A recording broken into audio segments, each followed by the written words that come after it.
ketika memang dia close candlenya di bawah, bahayanya ini akan menjadi salah satu false break.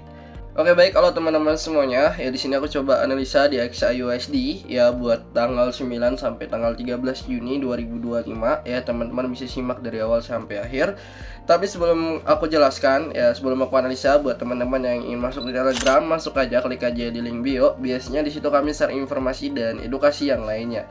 Oke, baik ya. Di sini kita buka secara weekly dulu karena kita melihat itu mingguan ya. Kalau kita lihat di sini weekly minggu ini ya, teman-teman bisa perhatikan dia belum mampu break area resisten. Ya, dia break tapi close candle minggu ini prediksiku itu kalau misalnya break lagi dia kemungkinan bakal lanjut rally. Ternyata dia malah closing candlenya di bawah. Akhirnya ini akan jadi false break. Ya, dan dia close-nya malah di bawah, teman-teman semuanya. Nah, artinya apa? Artinya volume buyers ketika sampai situ tuh melemah. Ada seller yang cukup kuat di area situ. Ya, jadi kita nggak tahu ada apa di sini, dan berita pun itu mulai berdamai ya. Kita lihat juga, dan gold ya udah koreksi lagi gitu ya. Oke, kita lihat dia masih konsolidasi bolak-balik di area sini dan belum mampu jebol area resisten. Closing candlenya belum mampu, dia malah close candlenya di bawah. Untuk secara weekly ada potensi buat dia retrace sementara ke bawah sini ya.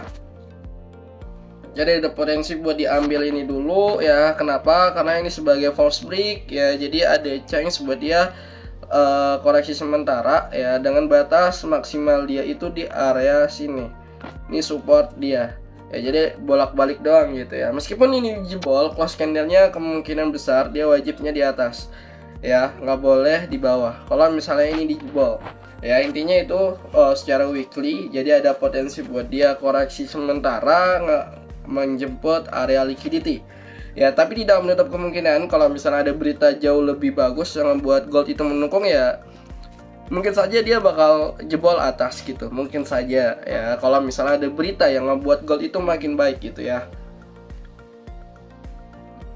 Oke, nah kalau kita lihat secara daily pun ya, teman-teman bisa perhatikan daily. Sebenarnya kalau kita lihat secara daily, kemarin kita udah prediksi juga ya, ketika jebol area trendline ada potensi buat dia lanjut untuk mendaki ya. Di sini jebol area trendline ya, kita dapat waktu itu ketika dia memang full back di area yang kedua ini. Cuman ya, dalam tanda kutip, ketika dia ngambil liquidity yang kita bahas part yang kemarin ya, tentang liquidity sweep atau liquidity area ya, itu dia ngambil liquidity baru jatuh cukup lumayan gitu. Jadi teman-teman semuanya, ketika memang dia close candlenya di bawah, bahayanya ini akan menjadi salah satu false break ya. Sorry. Jadi dalam artian ya, kalau kita lihat secara teknikal, seharusnya ketika dia memang udah break secara trendline, dia close candlenya tuh di atas saja gitu. Ketika close candlenya di atas, ada potensi buat dia rally. Cuman kalau kita lihat seperti ini, sellernya cukup lumayan kuat gitu ya, dan close candlenya malah di bawah.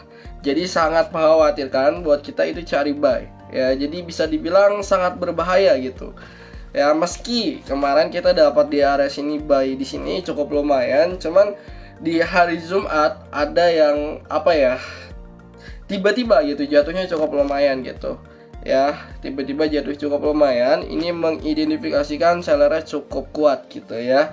Next kemana ya? Next potensi buat dia ke bawah dulu sementara ya, ke bawah dengan batas maksimal di mana? Batas maksimal di sini ya, untuk gold ya.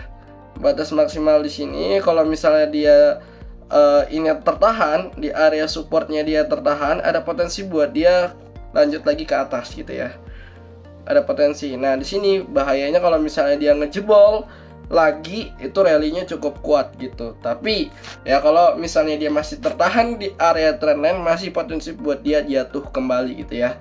Oke, jadi konsepnya seperti itu teman-teman semuanya. Untuk next minggu depan itu apa yang harus kita lakukan? Ya, yang harus kita lakukan adalah cari area-area seperti SNR, itu penting. Nah, nunggu area liquidity di area situ, di sweep gitu ya. Oke, nah kalau kita pengen cari sell itu di area sini, bisa sell area ya. Nanti lihat juga close candle di hari Selasa apakah di atas. Kalau misalnya di atas, ada kemungkinan lanjut rally gitu. Tapi kalau misalnya belum mampu close candlenya di atas area trendline, ya udah ada potensi buat dia lanjut ke bawah. Dengan area support kita bisa cari buy di sini ya. Ini buy-nya di sini ya. Bentar.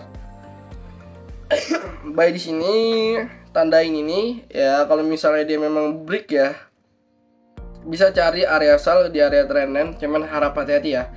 Dan cari buy di sini. Untuk sell di sini bisa ya, atau di area sini juga bisa ya.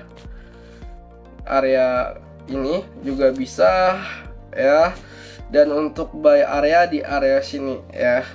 Untuk buy area ini batas zona nih. Kalau misalnya di break, wah wassalam, dia bakal lanjut penurunan lebih dalam gitu ya. Oke, baik itu aja untuk gold ya. Semoga bermanfaat. Jangan lupa di follow ya. Oh ya, kita bakal lanjut nanti di part selanjutnya untuk video edukasi teknikal. Semoga teman-teman bisa analisa lah kayak gitu ya. Oke, semoga bermanfaat. Sampai berjumpa di next video.